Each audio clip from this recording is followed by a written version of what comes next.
Olá pessoal, meu nome é Diego Pons. Eu gostaria de falar sobre um assunto muito comum hoje em dia,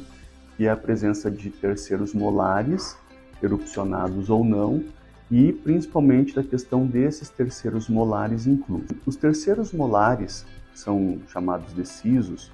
muitas vezes eles não têm espaço em boca, na grande maioria das vezes ele não tem espaço em boca, ou ele tem espaço para erupcionar, porém não tem a angulação correta. E dessa maneira ele fica intraósseo ou semi-incluso, onde uma pequena porção do dente está aparecendo na cavidade bucal. Esses sisos, normalmente, eles não tendo espaço, eles não têm também uma facilidade de higienização como os outros elementos dentários. E por isso,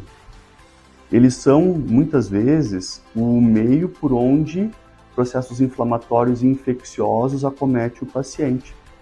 E esses processos inflamatórios e infecciosos, eles podem gerar complicações muito graves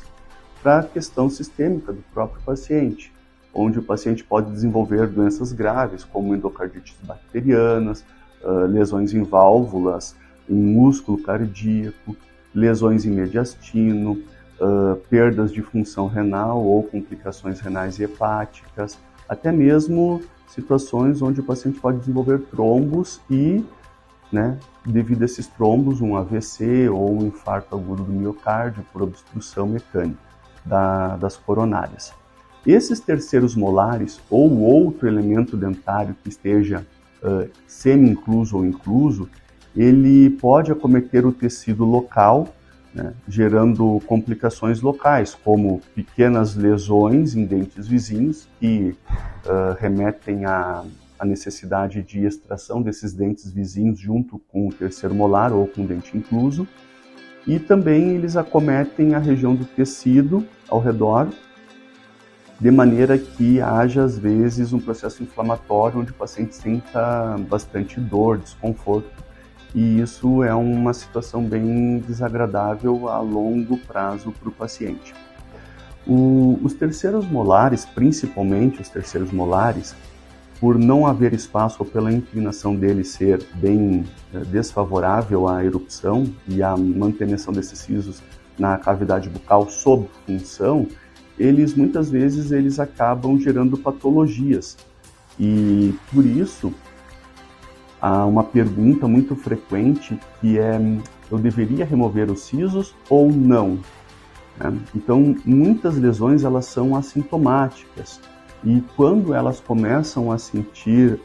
ou a doer ou a perceber algum aumento de volume, enfim, na face, é uma lesão que já tomou uma proporção muito grande. Então, o terceiro molar, as complicações, relativa a qualquer dente incluso, as complicações de remover este dente incluso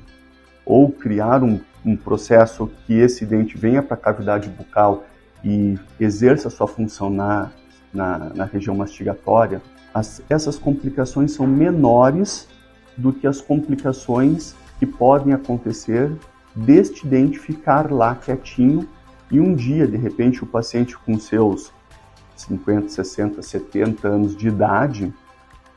80 anos de idade, ter uma complicação local devido ao siso e precisar remover esse dente